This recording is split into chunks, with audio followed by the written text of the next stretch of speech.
Om Samartha Sadguru Shri Sai Nathaya Namaha. Shri Sai Sachharitra, Chapter 12. Sai Leelas, Experiences of Kaka Mahajani, Dhumal Pleader, Mrs. Nimonkar, Mule Shastri, a doctor. Now let us see in this chapter how devotees were received and treated by Baba. Saints' Mission. We have seen before that the purpose or object of divine incarnation is to protect the good and destroy the wicked. But the mission of the saints is quite different.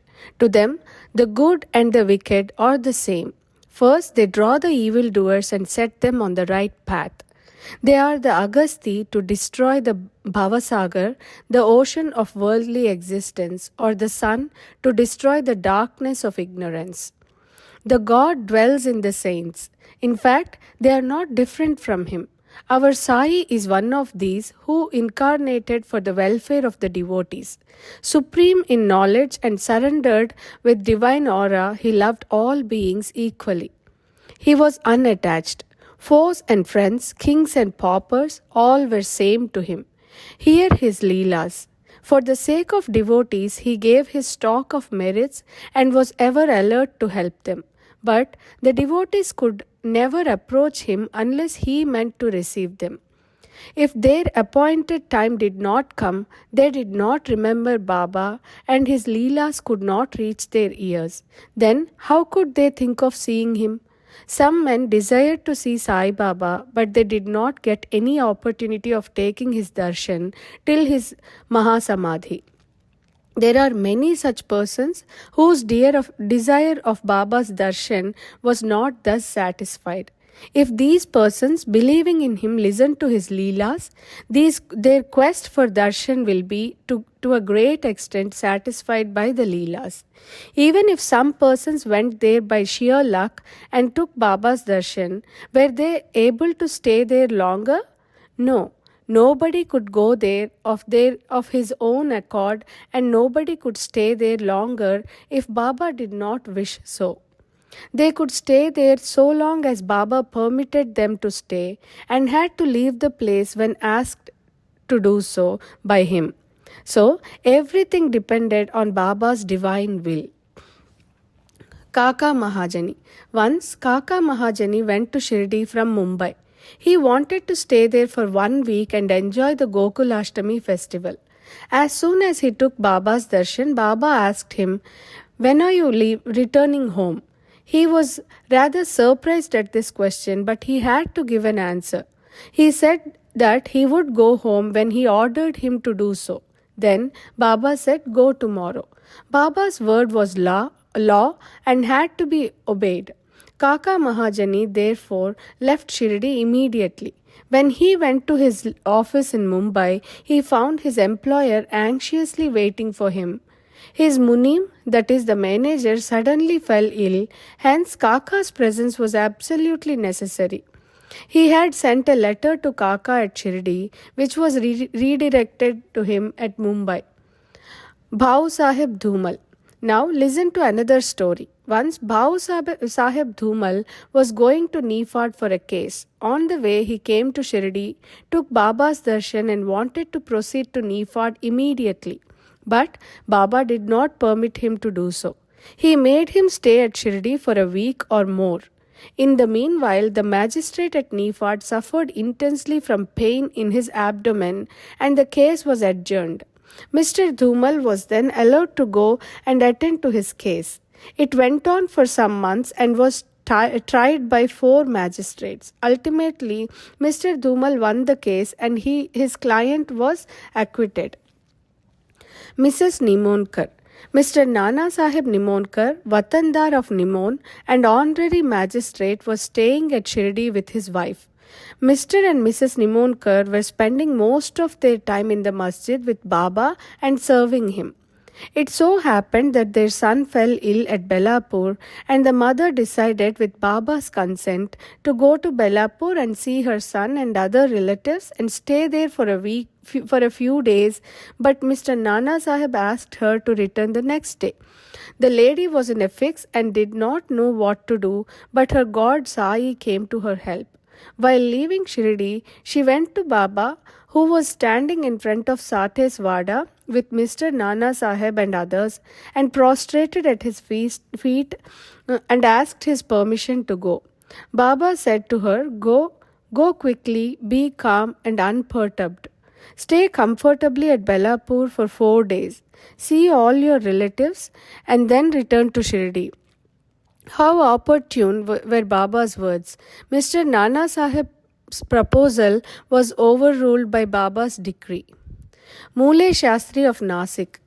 Another orthodox Agnihotri Brahmin of Nasik, Mule Shastri, who had studied the 6 Shastras and was well versed in astrology and palmistry, once came to Shirdi to see Mr. Bapu Sahib Bhuti, the famous millionaire of Nagpur.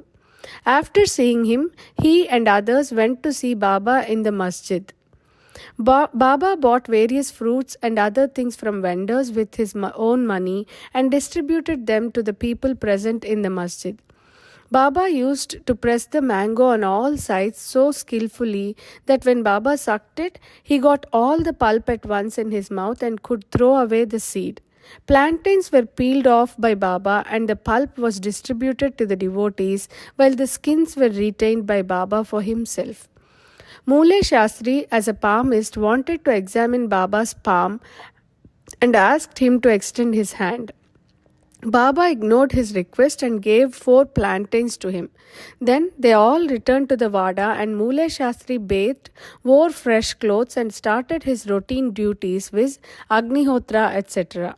Then Baba, as usual, started for Lendi and said, Take some geru, that is the red miry substance used to dye clothes in saffron color. We shall today don saffron colored cloth. None understood what Baba meant. Then after some time, when Baba returned and preparations for the noon aarti were being made, Bapu Sahib Jog asked Mule Shastri whether he would accompany him for the aarti. He replied that he would see Baba in the afternoon. Baba sat on his seat, was worshipped by the devotees and aarti commenced. Then Baba said, Get some dakshina from the new Nasik Brahmin.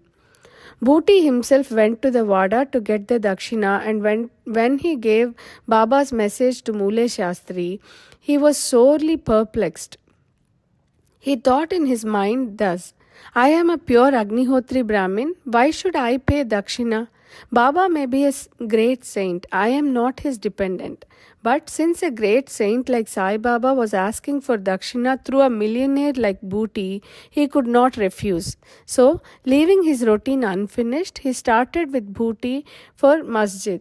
Thinking himself holy and the masjid otherwise, he remained at a distance and after joining his palms threw flowers at Baba from there. Then, lo, all of a sudden he saw not Baba but his late Guru Golab Swami there. He was wonderstruck. Could this be a dream? No, it was not, as he was wide awake, but how could his late Guru Golab be there? He was speechless for some time. He pinched himself and thought again, but could not reconcile to the fact of his late Guru Golab being in the masjid. Ultimately, leaving aside all doubt, he went up, fell at his Guru's feet and then stood there with folded hands. Other people sang Baba's Aarti, while Mule Shastri chanted loudly his Guru's name. Then, casting off all his pride of caste and sacredness, he fell at his Guru's feet and closed his eyes. When he got up and opened his eyes, he saw Baba asking for dakshina. Seeing Baba's blissful form and his inconceivable power, Mule Shastri forgot himself. He was extremely pleased. His eyes were full of tears of joy. He again saluted Baba and gave the dakshina. He said that his doubt was removed and he saw his own Guru. On seeing this wonderful Leela of Baba, all the people, including Mule Shastri, were much moved and they realized the meaning of Baba's words, Bring Geru, we shall don saffron-colored clothes. Such is the wonderful Leela of Baba. A doctor. Once a Mamaltadar came to Shirdi with a doctor friend of his. The doctor said that his deity was Ram and that he would not bow before a Mohammedan, and so he was unwilling to go to Shirdi.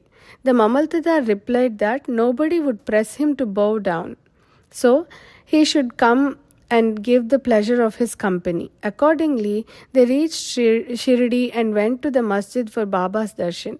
All were wonderstruck to see the doctor going ahead and saluting Baba. They asked him how he forgot his resolve and bowed down to a Musalman.